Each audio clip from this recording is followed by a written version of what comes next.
Hello everyone, स्वागत है आपका अपना यूट्यूब चैनल और बाबू मिश्रा फैमिली ब्लॉग में। तो कैसे हैं आप सब? आशा करती हूँ आप सब अच्छे होंगे, जहाँ होंगे कुशल मंगल होंगे। हम लोग भी अच्छे हैं और मैं हूँ नूतन। तो ये दिन था संडे का, जो संडे के दिन जो मैं वीडियो डाली थी, अपलोड की थी, उसके जस्ट आधा घंटे बाद का वीडियो है ये। हम लोगों को पता था कि आज पापा जी नहीं आने वाले हैं। हर संडे को आते हैं क्योंकि इस संडे को माँ जी को लेके हॉस्पिटल जाना था। गिर जाएगा बैठ। तो लेकिन फिर भी हॉस्पिटल से आने के बाद कुछ ज़रूरी काम था, इस वजह से पापा जी को आना पड़ा। और इनको टाइम नहीं था, शायद दवाइयाँ लेनी थी पापा जी को, और इनको टाइम नहीं था, ये बिजी थे, तो इस वजह से पापा जी आए। तो आए थे तो ये नहीं थे, इनको मैं दी थी ब्लाउज़ सिलवाने देने जाने के लिए। तो ये और आशीष साथ में गए थे ब्लाउज़ देने, और उधर से कुछ और काम था वो भी करने। मैं इन्हीं से ब्लाउज़ सिलवा दे देती हूँ, ले जाकर दे देते हैं जो लेडीज़ सिलती हैं उनको, और मैं फ़ोन पे बता देती हूँ कि कैसे कैसे क्या करना है। तो इनके आने में लगभग 1-1.5 घंटा का टाइम लग गया था। पापा जी के आने के 1-1.5 घंटा बाद ही आए थे। तब तक मैं पापा जी को चाय नाश्ता ये सब दी थी, लेकिन पापा जी कुछ नहीं किए थे, ना चाय पिए ना नाश्ता किए, पता नहीं क्यों, मन नहीं होगा या घर से करके आए होंगे। तो यहाँ पर ये भी आ गए थे तब तक, और बच्चे भी हैं। तो यहाँ पर कुछ बातें चल रही थी, पापा जी और ये बातें कर रहे थे, मैं भी साइड में थी, बातों को सुन रही थी। और यहाँ बच्चे इसलिए थोड़ा सा गौर से सुन रहे हैं क्योंकि बच्चों वाली बातें हो रही थी। एक कुत्ता के बारे में कोई पाला हुआ था, उसके बारे में पापा जी बता रहे थे। तो गुनगुना सी बहुत ध्यान से सुन रही थी, और ओम बाबू उधर अपना खेलने में लगे हुए थे। हाथ का फ़ोन बना के किसी किसी से बात कर रहे थे अपना। वो सब हुआ, उसके बाद कुछ ऐसी बातें हुई जिसको मैं सुन के मेरा मन बहुत दुखी हुआ।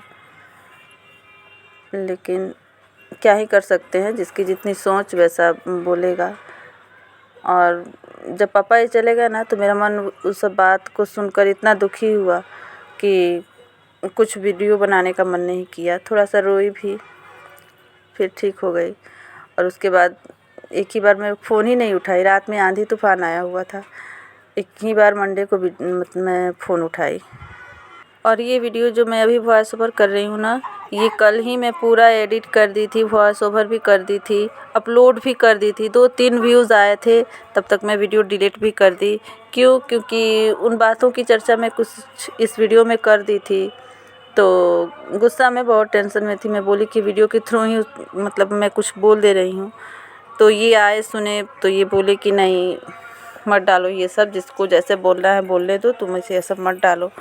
फिर बाद में मेरा भी मन शांत हुआ, तो मैं सोची कि हाँ, सब कुछ क्या सोशल मीडिया पे लाना, लेकिन शॉर्टकट में कुछ अभी भी कह ही दूँगी, जिसको समझना होगा समझ जाएगा। तो ये सब है। और मैं पहले से ही टाइटल डाल रही थी ना कि मैं अपनी जिम्मेदारियां निभा के आ गई। तो पहले सबसे पहले देखिए, यहाँ मंडे का दिन था, संडे का दिन तो बीत गया, और सोमवार का ये दिन था। सोमवार के दिन थोड़ा देर से जगना हुआ था क्योंकि रात में आंधी तूफान आए हुए थे। तो गर्मी के दिनों में जब आंधी तूफान, बारिश होना, ठंडा मौसम होता है, तो बहुत अच्छे से नींद आती है। तो थोड़ी देर तक हम लोग सोए रह गए थे। बच्चों का स्कूल है मॉर्निंग, 7:30 में बेल लग जाती है। तो मैं उठी जल्दी क्या बनाऊँ, क्या सोची कि क्या क्या बनाऊँ। तो याद आया कि चीला बच्चों को अच्छा लगता है, मीठा वाला। तो मीठा वाला चीला मैं बना रही थी, वही बना दी, वही नाश्ता भी कर लिए बच्चे, वही लंच में भी ले गए। जब ये चले गए तो बच्चे तो 12:15 तक आ ही जाते हैं, तब तक मैं खाना बना के रख दी थी। तो बच्चे आते हैं तो खा लेते हैं। तो उसी में से 2-2 चीला खाए, और यहाँ बच्चे खा भी रहे थे, और उनका मैं हेयर भी कम कर रही थी जल्दी जल्दी। उधर वो चीला भी चढ़ाई थी, क्योंकि चीला वगैरह ये सब बनाने में थोड़ा टाइम लगता है। वैसे तो निकलता जाता है एक एक ठो, तो सब कोई खाने लगता है, लेकिन बनाने में थोड़ा एक एक करके बनाने में टाइम लगता है, वहाँ रहना पड़ता है। तो यहाँ मैं आशी की एक चोटी बना दी थी, और फिर आके चीला डाल रही थी। फिर चीला डाल के फिर जाके उसकी चोटियाँ बनाऊँगी, उसके बाद आशी की बनाऊँगी। तो वही सब बातें हो रही थी। तो और पापा जी को ये सब वीडियो वगैरह बनाना अच्छा नहीं लगता है, क्योंकि मैं इस समाज से हूँ कि यहाँ इस सब को गलत माना जाता है, और मैं ही एक अपवाद समझ लीजिए, जो भी समझ लीजिए। तो ये 2-3 महीना से मैं वीडियो बनाना स्टार्ट की हूँ। तो इसकी वजह से थोड़ा माहौल भी थोड़ा घर का वो है, क्योंकि हमारे यहाँ बहुओं को बाहर निकलना, सामने किसी के नहीं होना होता है, बाहर निकलना अलाउ नहीं होता है, जहाँ का जैसे रीति रिवाज है। और फ़ोन पे मतलब वीडियो बना रही हूँ तो सारे सबके फ़ोन पे जाएंगे तो सब कोई देख लेता है, तो गांव का लोग कोई कोई कुछ कहता है, तो इससे घर में भी थोड़ा तनाव का माहौल आ जाता है। लेकिन मेरे हिसाब से ये कोई गलत नहीं है, मैं कुछ गलत तो नहीं कर रही हूँ। गांव के लोगों को ये पसंद है कि घर घर जाके एक दूसरे की बुराई करो, शिकायत करो, उसकी बहू की चर्चा उससे करो, उसकी बेटी की चर्चा उसके घरों, दूसरे के घरों में ताक झाक करो, ये अच्छा लगेगा। लेकिन अपना काम कोई कर रहा है ना, तो ये गांव के लोगों को अच्छा नहीं लगेगा। तो मैं उस सब से दूर रहती हूँ। जिसका भाई जैसा है वैसा अपने परिवार में अपने हिसाब से अपने परिवार को चला रहा है, इसमें दूसरे को कुछ नहीं बोलना चाहिए।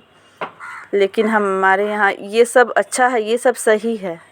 दूसरे घरों में ताक-झाक करो, दूसरे की चुगली करो, इसकी शिकायत उससे, उसकी शिकायत उससे करो, वो सही है, लेकिन ये काम गलत है। तो देखिए मैं थोड़ा सा दिखा भी दी हूँ कि यहाँ मैं चीला बना रही थी, तो मीठा वाला। तो ऐसे तो मैं कुछ भी बोल दूँगी, आप लोग को समझिएगा कि झूठी बोल रही है, इसलिए थोड़ा बोले कि दिखा भी दे रही हूँ। तो ये चावल के आटे का चीला है, मीठा वाला। मैक्सिमम मैं नमक वाला बनाती हूँ क्योंकि मेरे घर में सबको वही पसंद है। एक आशी ही है, वो भी नमकीन खा लेती है, लेकिन मीठा वाला ज़्यादा पसंद है। तो यहाँ ओम बाबू जग चुके थे। हेलो गाइस, बोलिए बेटा, हेलो बोलिए। हेलो। राइट हैंड से बोलते हैं, हेलो। वो तो लेफ्ट हैंड है। हाँ, ये वाला राइट हैंड है। मेले। गुड मॉर्निंग बोलिए। दोपहर। जय श्री कृष्ण, राधे राधे, राधी श्री शिवाय, राधी। नमस्तभ्यम। ओम भूर्भुवः स्वः तत्सत् वितुर क्या आगे, वरेण्यम भर्गो देवस्य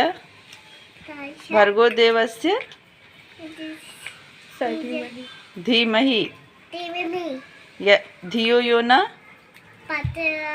प्रचोदयात्। Very good. बच्चों के पापा भी सोए हैं, पापा को जगाइए। पापा चाय पियो। पापा चाय पी लो। सुबह जगते हैं तो चाय पीते हैं। जगाइए पापा को, जगाइए।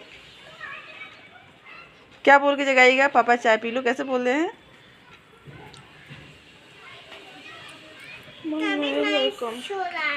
हाँ, शोला है। कौन शोला है? कौन शोला है? तो यहाँ ओम बाबू जग चुके थे, तो उनको थोड़ा सा देख रेख करने के बाद फिर मैं इधर चिला चढ़ाई थी, वो भी देख रही थी। आशी का हेयर कम कर दी हूँ। उसके बाद गुनगुन आई है, गुनगुन का भी हेयर कम करूँगी। क्योंकि बच्चे दोनों बेटियाँ खुद से रेडी हो जाती हैं, कुछ मुझे करना नहीं पड़ता। लेकिन हेयर कम वो खुद से नहीं कर पाती हैं, क्योंकि 2 चोटियाँ, ऐसे एक चोटी गुनगुन बना लेती है, एक रबड़ ऊपर लगा लेती है, लेकिन 2 चोटियाँ बनानी होती है तो नहीं कर पाती है। और स्कूल में सिंगल चोटी अलाउ नहीं है, 2 चोटी बना के जाओ, नहीं तो डांट पड़ती है, सर लोग गुस्सा होते हैं। तो इसीलिए आशी का भी बाल उतना छोटा है, तो जड़ पे एक बार रबड़ लगा के 2 रबड़ लगा के 2 चोटी बना के भेज दी थी। तो मैम डांट रही थी कि इसकी चोटी बना के आया करो। तब से उतना छोटा बाल है, फिर भी उसको चोटी ही बना के उसकी भेजती हूँ। तो इतना मुझे करना पड़ता है, बाकी सब ये खुद कर लेती हैं। तो यहाँ मैं गुनगुन का बाल झाड़ रही थी, और यहाँ जब आई ना तो देखी कि अरे गुनगुन तो मुझसे लंबी हो गई है, मेरा हैंड नहीं ऊपर पहुँच रहा था। तो मैं उनसे बोल रही थी कि देखी बेटी हमरा से लंबा हो गई, बहुत लंबी होती जा रही है गाइस, बहुत लंबी होती जा रही है। आशी उसको चिढ़ा भी रही थी कि लंबू है, लंबू है। तो पता नहीं, अब इसका हाइट अब यहीं पे रुक जाता ना तो बहुत अच्छा रहता, क्योंकि कपड़े वगैरह लेने में भी बहुत दिक्कत होती है।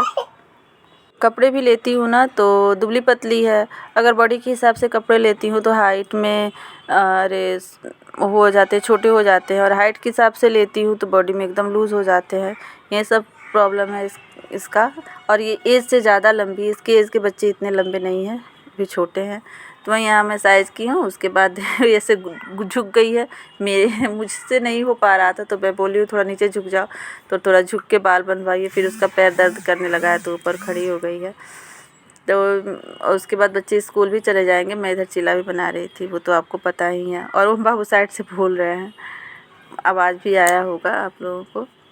तो वहीं मैं बोल रही थी कि कोई बोले पापा जी से वीडियो के बारे में कि पतो बड़ा सेवा कलवा हो। जब मैं गांव गई थी तो थोड़ी बातें कुछ शेयर की थी। उतना तो कुछ मैं नहीं शेयर की, क्योंकि उतना मैं दिखाना सही नहीं समझती हूँ कि मैं क्या कर रही हूँ क्या नहीं कर रही हूँ। थोड़ा बहुत शेयर की थी, तो उसी को कोई बोल रहा था कि हाँ पतो तो बहुत सेवा कलवा है। अब उसके बाद पापा जी को जो उचित लगा वो अपना जवाब दिए। उस जवाब को मैं शेयर नहीं करूँगी आप सबसे, लेकिन मुझे थोड़ा दुख हुआ। और तो उसी बात पे पापा जी बोल रहे थे कि केहू निमन नइखे कहत वीडियो बनता त ई निमन काम बा, ऐसन काम करे कि दूगो लोग निमन कहे। तो आप ही लोग बताइएगा गाइज़, क्या मैं गलत कर रही हूँ इसमें? क्या मैं गलत दिखा रही हूँ? अपनी डेली रूटीन दिखा रही हूँ। और सबसे पहली बात, ये अलाउ नहीं करते तो मैं नहीं करती। इतना दिन से ये नहीं अलाउ किए थे, मैं नहीं कर रही थी। ये बोले कि हाँ करो, मेरे मतलब उनको कोई दिक्कत नहीं है, तब मैं ये काम कर रही हूँ। तो और उसके बाद फिर ये जब गांव पापा जी जब यहाँ से वापस गए ना, तो यहीं गांव छोड़ने गए थे पापा जी को। तो उधर से छोड़ के आए तो शाम को हमसे बोले। और इधर ओम बाबू को भी बहुत फीवर कर लग चुका था। आज भी अभी भी वॉइस ओवर कर रही हूँ तो फीवर है। आज ट्यूसडे है, मंगलवार है आज, तो फीवर है। तो उधर से ये दवाइयाँ वगैरह लेके आए थे तो दी। अभी बुखार का दवाई दे रही हूँ, आराम हो रहा है, फिर आ जा रहा है बुखार। देख रहे हैं आज नहीं होगा सही तो कल डॉक्टर के पास लेके जाएंगे हम लोग। तो उसके बाद क्या हुआ कि हाँ ये आए ना जब गांव से, तो बोल रहे थे कि कोई हैं लेडीज़ बूढ़ी हैं, वो इनसे बोल रही थी कि मतारी की आँख बनवा के आज चल गई ला लोगिन छोड़ के। तो सबसे पहली बात कि माँ जी से हम लोग पूछ के आए, वो बोली कि हाँ तुम लोग तो नहीं जा लोगिन। और डॉक्टर भी अलाउ कर दिए थे कि हाँ अब मतलब 2 आदमी का रोटी सब्जी ये बना सकती हैं। और डॉक्टर बोले थे कि पहले वाला आँख का ऑपरेशन नहीं है। आजकल ये मेरे लिए ही एक नहीं है, बहुत लोगों का आँख का ऑपरेशन हो रहा है, मोतियाबिंद का ऑपरेशन हो रहा है, तो उनको पता होगा। तो पहले देखिए यहाँ बच्चे रेडी हो चुके थे, तब तक बेल लग गई है। तो जल्दी जल्दी शूज़ पहने हैं और शूज़ पहन के दौड़ के भागे, क्योंकि स्कूल पास ही में है। तो बेल लगती है, बच्चे इकट्ठा होते हैं, तब तक ये लोग स्कूल में पहुँच जाते हैं। और यहाँ मेरे बगल की हैं जो ANM है, मेरे फ्लैट के बगल में ही रहती हैं, तो वो पोछा लगा रही थी, तो मैं उनसे थोड़ा सा बातचीत की हूँ। और फिर ओम बाबू भी जाने के लिए ज़िद करने लगे कि दीदी के साथ मैं जाऊँगा, तो उनको बहलाई फुसलाई हूँ। उसके बाद अंदर आई हूँ तो ये भी जग ही चुके थे। तो इन खाली पेट खाने वाला दवा मैं भी खाई हूँ, ये भी खाई हूँ। बाबू मत बोलिए बेटा, वॉइस ओवर कर रही हूँ। तो उसके बाद चाय बना के लाई हूँ, हम दोनों चाय पिए हैं, चाय एंजॉय किए हैं। और चाय पीते पीते कुछ बातें भी शेयर की हैं। बाबू तबीयत ख़राब थी तो सोए हुए थे, और चाय पीने के बाद कुछ बातें हुई हैं। तो वही वो बोल रही थी क्या कि जो बात मैं आपसे बताई हूँ, तो मैं उनके लिए ये बोलना चाहूँगी कि सब मतलब अपना घर अपने हिसाब से चलाते हैं। आप भी इस एज में जो काम करती हैं, आप इस एज में वो शोभा नहीं देता। आपके घर भी बेटे हैं, बहू हैं, वो मना कर सकते हैं कि हाँ आपका तो एज अभी बैठ के खाने का, तो आप उतना काम कर रही हैं, क्यों कर रही हैं? अपनी बहू के लिए, अपने बेटे के लिए, अपने बच्चों के लिए। जब तक जान है तब तक अपना बच्चा के लिए कोई सोचता है। वैसे ही है मेरे घर में, सबके घर में है कि जिसका घर जिस हिसाब से चलता है वो अपने हिसाब से घर को चलाता है। और जहाँ तक रही ऑपरेशन की बात, तो पहले वाला ऑपरेशन अब है नहीं। डॉक्टर भी बोले अब बस ज़्यादा बचाना है, 8 दिन तक थोड़ा झुकना वकना मना है। तो पहले वाली बात है नहीं कि कल चलाना है, अब तो नल से सब काम करना है। और 8 दिन क्या, मैं 13-14 दिन रख के देख के आई हूँ उनको। जब डॉक्टर सब अलाउ कर दिए कि हाँ आप कर सकती हैं, कल चलाना नहीं है, कोई पेट का ऑपरेशन है नहीं कि आप को झुकना नहीं है, टाँके लगे हैं, टाँके टूट जाएंगी, इस तरह की तो बात कुछ है नहीं। बस थोड़ा धूप से धूल से आँख को बचाना होता है। तो यहाँ मैं ओम बाबू को दवा भी खिलाने आई थी, दवा खिला दी थी। तो उनसे मैं माफ़ी चाहूँगी इस बात के लिए, लेकिन उनको मैं ये बोलना चाहूँगी कि आप अपना घर देखिए, दूसरे के घर में इंटरफेयर मत कीजिए। मुझे अपना घर कैसे चलाना है, कब जाना है, कब सास ससुर की सेवा करनी है, कब वहाँ से आना है, मैं खुद समझती हूँ। इतना ध्यान आप अपने घर में दीजिए। आपके घर कब कौन आता है, आपकी बेटी कब आती है, बहू कब आती है, बेटी कब जाती है, बहू कब जाती है, इससे किसी को मतलब नहीं रहता तो आपको भी मतलब नहीं रखना चाहिए। Thank you for